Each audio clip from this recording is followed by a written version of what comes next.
Welcome to Encroachment Sports Talk. We just finished a Super Bowl and we got our reactions to that. Plus, it's been a long, grueling to some of us NFL season. So there's a few things that we would like to see change. That we're gonna, if we were a commissioner of the NFL, we would propose to be changed. So we'll get into that. But first, how about that Super Bowl, Chris? What are your thoughts? Well, it was a hell of a Super Bowl, right? I mean, for even the kind of the random fan, I mean, it was exciting, it was terrific, but it had the ending was kind of disappointing. I mean, I just think that game shouldn't have ended that way. And we'll get in. I'm sure that's going to be one of your observations. So I'm going to leave that open for you. The bigger thing for me coming into the game when I was doing kind of my analysis of the game was I thought Philly's defense would hold Mahomes in that offense, even though it's a very high octane offense. I thought they were going to hold them down a little bit, and they did in that first half. But Philly's defense was underwhelming to say the least. So they 0 sacks, 1 tackle for loss, no turnovers, and they averaged over the course of the season 4+ sacks and at least a turnover. They were the #1 pass rated defense as well. What do you attribute that to? Well, yeah, I think that was going to be one of my points later. Is Mahomes is a generational talent. I mean, and he played, injured. I think he got better after he got injured during the game. Some of that is. I think Andy Reid too. I mean, Andy Reid doesn't get. He's obviously very well regarded. He's a terrific coach, but I think his ability to move players around on offense is exceptional because they have 2 of the better corners. They have Slay and Bradbury, right?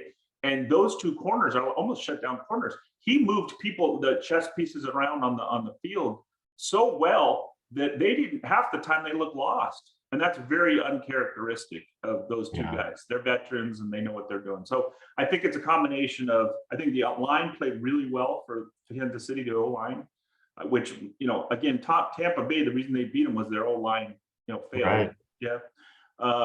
I think that Mahomes is Mahomes. I mean, even when you think you got him, you don't have him. Even when you think you got him with a bad ankle, you don't have him.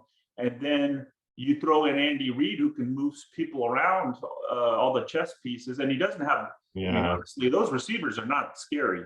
Right. Other than Kelsey, there's nobody there that I shake. You did have Tyreek once. You're Juju's scary with his ability to drop the ball, maybe. Yeah, exactly. And Scanley will have his one amazing catch a game, but in general, it's a very pedestrian group, right? Yeah. So I was underwhelmed by the Eagles' defense, and so maybe that's credit to the Chiefs, but I also think they just didn't play well. I think that for whatever reason their scheme they weren't ready to make some changes. They didn't make any changes at halftime. Maybe they thought we're winning, so let's just keep doing what they're doing. But they obviously got overwhelmed in that second half. So that was my first observation. And then obviously the next one is kind of Mahomes is just being a generational talent. I mean, honestly, he's starting that. You say that now, you never know because it's longevity in this league. But you think that he might be a Joe Montana, Tom Brady. I mean, but he's even more athletic. I mean, he's scary good. Yeah, his ability to improvise. He's a good quarterback in the system. He's a phenomenal, probably the best ever with his ability to improvise. And that's huge. It is huge because, as you know, especially in NFL now, everyone is just about as fast as everyone else, and you're not going to beat people just based on speed and those kind of things. So it's going to be about improvising, being able to scramble when you need to. And he's tough. I mean, the kid is tough. Yeah, and throwing from all the different arm angles. They're like a shortstop. He's doing this stuff. He's almost underhanding. I mean, it's crazy. Yeah. He's crazy good. So, I mean, it's fun to watch him. It's fun to watch him progress, and he's got obviously a very, very bright future. The last point, and I'm sure you'll bring this up, was that defensive holding call on Bradbury. That should not be the game sealing call. That's not how that game ends, in my opinion. So Bradbury came out and he even said, well, I did hold him a little bit, but in my mind, it wasn't the circumstances and the magnitude of the game. He didn't hook him, he didn't turn him, and even the hold itself was like, that holding happens, I would say 95% of the time on the game. So in my opinion, that shouldn't have been the way the game ends. So what about you, Mark? I only have one reaction, and I have to ask you, like, this is not a show for children, right? Right. We're not we're not No, did targeting you put the kids. So PG I sign I, I feel I want to give you an analogy, and I feel like, you know, like we were as a nation watching this game in the middle of the best sex we've all ever had. You know, some really good foreplay, really exciting. Lights were dimmed, everything was great. Trying all these different positions, everything's phenomenal. Just about to experience the best climax ever, and boom, a knock on the door, or the baby's crying, or you know,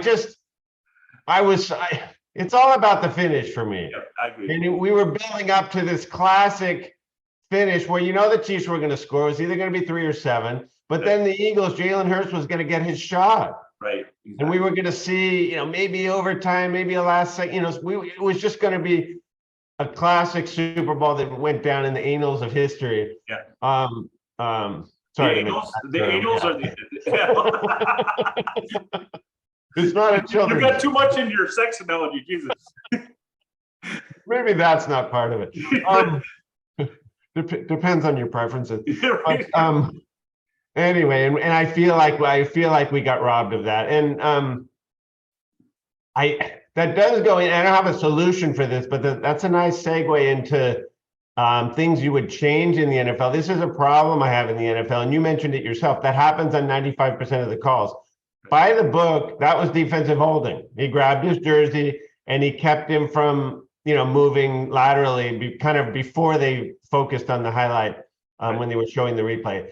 It was holding, but there's holding on every play on offense and defense. And when you have so much gray area, the refs can decide when to enforce it and when not to enforce it. And you know, I don't want to be a conspiracy theorist, and I really don't think that there was any malice at play, or, you know, I just think they made a call that, yeah, by the book, but they miss it, you know, 19 times out of 20, and it's just frustrating.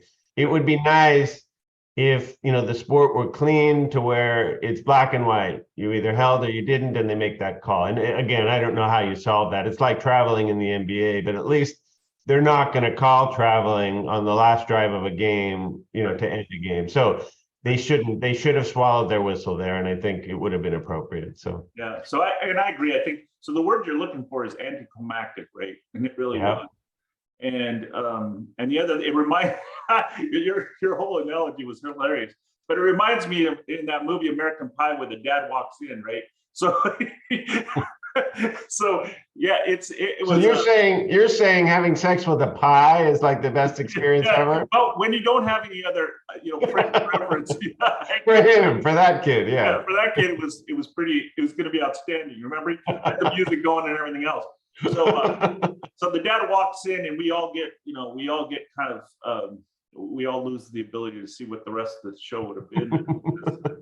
It could have been good. So I'm jumping in. I want to start. It's another sort of thing where it's a gray area that really shouldn't in the NFL. I don't get it. Why the play clock expiration is a gray area. You know, they've explained it too. Well, the clock has to hit 0, then the ref has to look up and then look back down and then blow his whistle. It's like, why? Every other sport with the clock, it's precise. In the NBA, they'll show replays down to whether the ball is off the guy's fingertips or not. And they can't get a play clock right. It doesn't make any sense. It's the same thing. There, you will see in a game 15 or 20 times where the play clock expires and they don't call it, and then they'll call it once in a key point. Like, get that right. That's very simple, you know. So that's the first thing I would change. One of my biggest pet peeves. I agree. Well, so and that one is, like you said, technology is there. See, and when the rules guys, you know, those analysts, they pay big money to sit in the booth, and they say, well, why wasn't it called there? They say, well, they give them like a ghost 1 second or but they don't always do that. I mean, right. Yeah. I mean, it's just not. And they don't need to. Yeah, they don't. No, it expires, it's done. And they can have a buzzer going off with lights, so you can tell exactly. You compare the light with the snap, and it's not hard. Yeah, not hard at all. I agree. It's frustrating. What else would you change? So I was going to go into the reffing in general is the theme there, right? And again, I don't like this whole defensive holding within 5 yards of the ball. I mean, unless to me, unless it's like you tackle the guy, it shouldn't be called, or you change his route completely.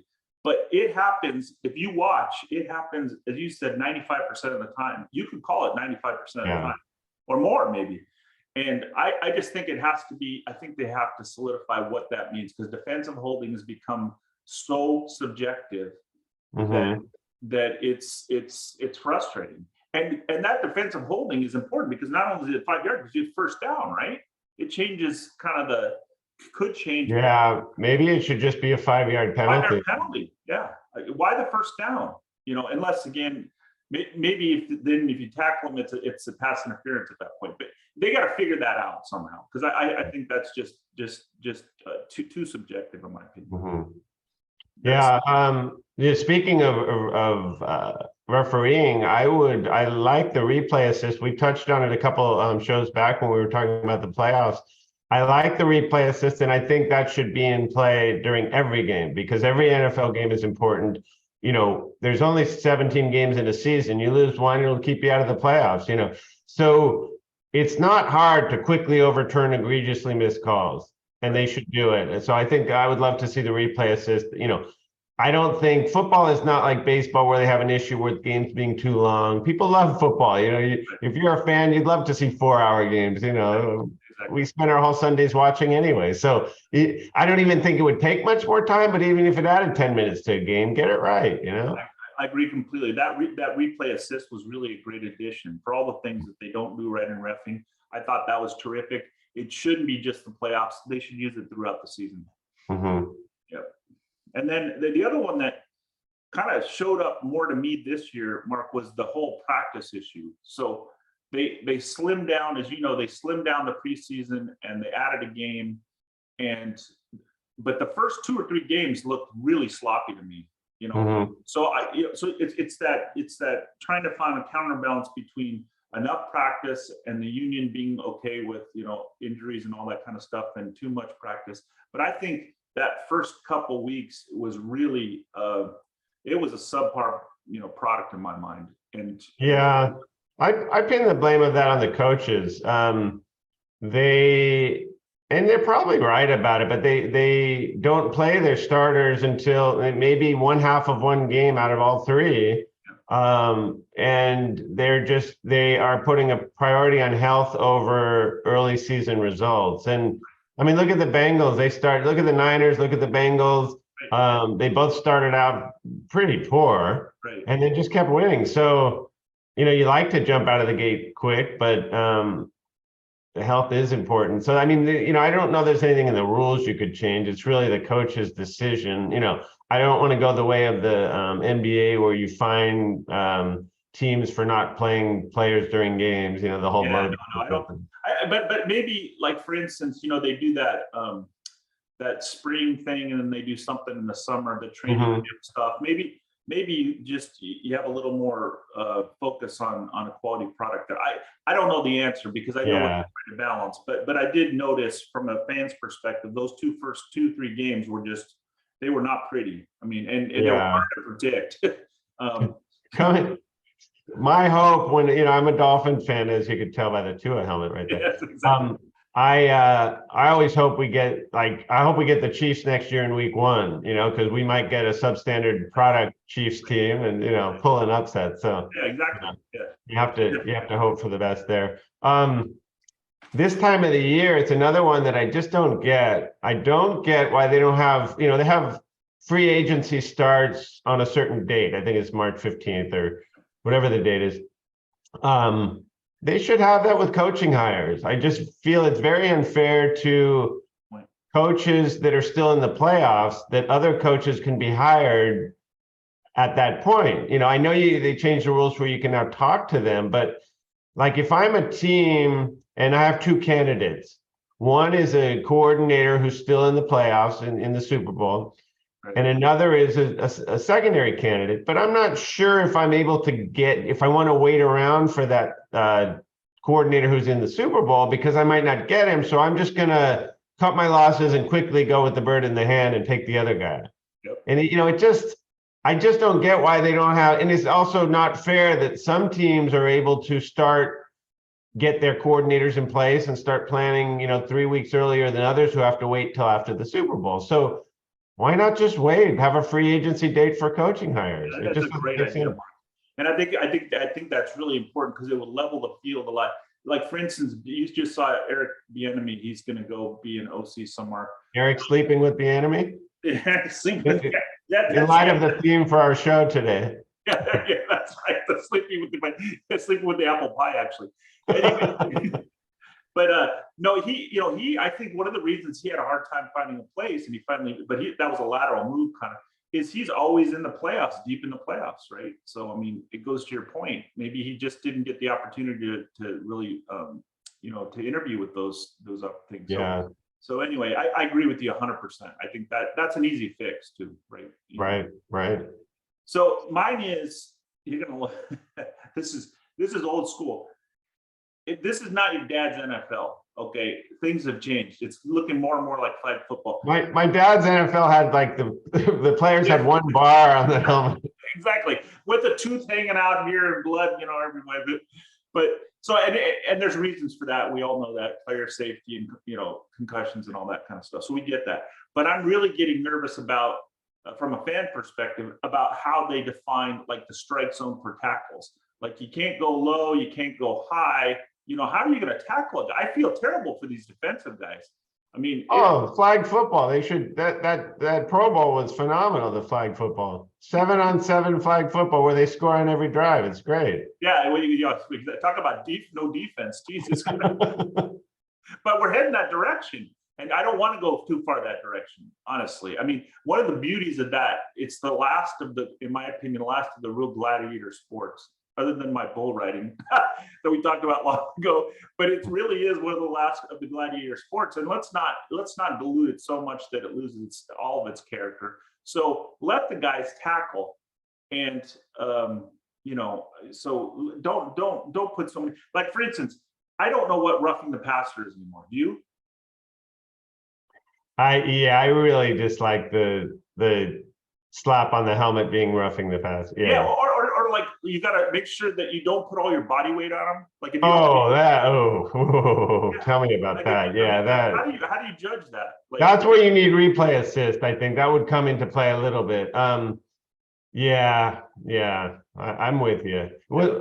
What's funny, Chris, is I'm with you on that, but on the same token, we do need to protect against concussions.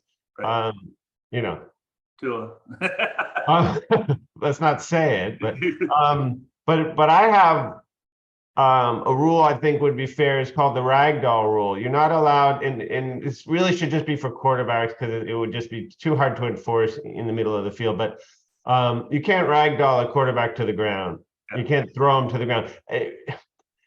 Frankly, how many more quarterbacks are hurt when they're flung to the ground than when your body weight comes on them? If there's one thing. So I would say you can't ragdoll him, throw him to the ground like the Bengals guy did against Tua in that horrific fencing postured situation. But if you pull them down on your own body, because the only reason you ragdoll them to the ground is you have them, right, and you got to get them on the ground, and you're in their way. If you pull a quarterback on your own body, he's down. Yep. Right? It would make for much more gentle tackles. You don't have to fling him to the ground. And that would help on a lot of the concussions. I agree completely. Hey, look, the bottom line is I'm glad they have the rule about not hitting up in the head area, especially for the quarterbacks, because they're kind of defenseless. They're kind of they're concentrating downfield most of the time. But I'm really worried about body weight. What I don't know, because it looked very subjective to me. I saw some things where 300-pound guys were just laying on them and it wasn't called, and then I see some guys who are actually trying to do kind of a push-up and they get called. It's a slippery slope. You remember the Sunday night? You may have gone to bed already because it was a disgusting game. But the Dolphins versus Herbert early in the second half, I believe, Jalen Phillips with a totally clean sack. Oh yeah, I remember that. At the 7-yard line, and they called that, and it led to, it's a big penalty. Again, first down. Oh, it's huge. Yards. Yeah. And I think there's some things where you know it when you see it. And that really is a nice segue into my next one, because I don't have a solution. But when you see defensive holding. It's hard to write the rules for it, but I mean, it's not hard to write the rules, but since that's why they make it a gray area. When a defensive end or somebody rushing the passer drives the quarterback into the ground intentionally. You know it when you see it. Just because you land body weight on the guy doesn't mean it was intentional. Right. And that's, and so same thing here is the catch rule. To me, it's just disgusting that you can catch a ball if you're falling to the ground. You can hold it for a second and a half as you're falling. And when you hit the ground, if it pops out, that's an incompletion. Yet you can dive over the end zone, have it for a fraction of a second, get smashed, ball pops loose, but it was a touchdown. Yeah, I agree. Like there's sometimes when you just know it's a catch. Right. I mean, how many times do they go to replay and, it hit the ground and moved a little bit, but the guy had it. I agree. I don't know how to write the rules for that, but that's super frustrating. Like we as fans are getting very good at saying, no, they're going to overturn that because I saw it move a little bit, Right. But a catch is a catch. And it shouldn't be that if a team can rush up to the line and get a snap off, right, that dictates whether it was a catch or not. It's like, that's where replay assist needs to come in. The guy should say, hold on, the ref, it shouldn't be up to the team with only one review. I mean, the point is to get the calls right.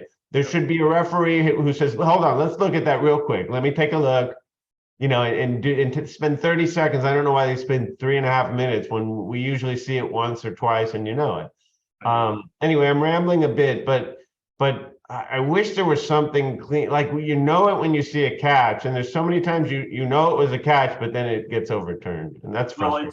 It's freaking, I'm telling you, it's frustrating. I'll tell you where it gets really frustrating, above and beyond your team. But again, I'm a big fantasy player and I've had about 500 touchdowns called back on you think, oh geez, that's you can't get up and celebrate. You have to wait, look around. Yeah, exactly. There will be no celebration until the next snap happens. And but then with replay also, they are reviewing every touchdown, so that'll cost you. It's so freaking frustrating. I like the idea, Mark, that you mentioned the replay assist with all that stuff. Like I think they should be able to do replay assist even with that defensive holding. They should have said that's not enough in this situation. Yeah. Use the technology.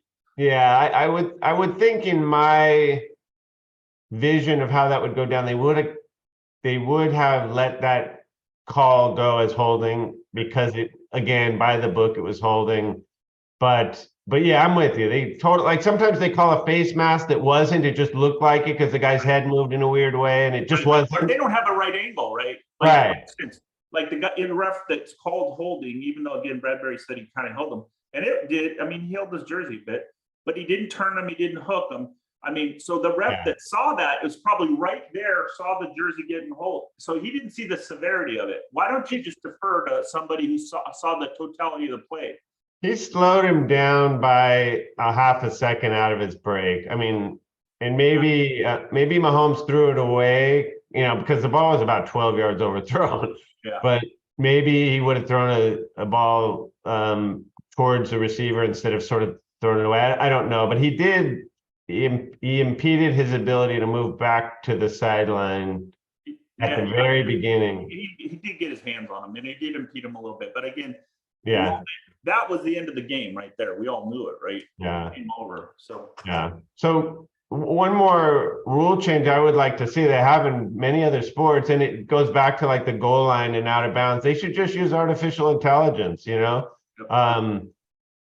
can tell, like, when they're trying to judge whether the guy got the first down or whether the ball got over the plane on a really close play. How do they know when they're just looking at it? But there's artificial intelligence, in tennis, they show you exactly whether the tennis ball went in or out. They could do that with a football, and they should. I mean, what they could probably do is put a little chip or something in the football. So exactly. And a chip on the goal line and the out of bounds. And, obviously, it wouldn't come into play for whether a reception was a reception. You could tell if the guy got his foot in bounds. I mean, I don't think you need a chip. They do it with the tennis ball somehow. I don't think there's chips in the tennis ball. The problem is, the difference is you got too many players that can impede the view. So tennis ball is coming in there, and it's got, there's nothing. I would venture to guess that they could do it. And if it doesn't give you something conclusive, you don't use it. But if it does, you use it. And it would be really cool just to see how close the guy came, and they could use it for spotting the ball, or, anyway, I'd like to see, that's something they would need to experiment with. And it might cost a lot of money to set things up. Maybe that's why they don't do it. But I mean, the NFL has it. Yeah. Money's not a problem in the NFL. Yeah.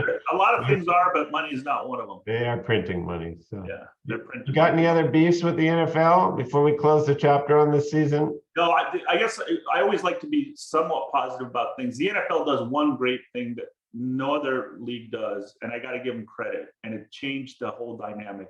This hard salary cap. Yeah. Made the NFL to what it is.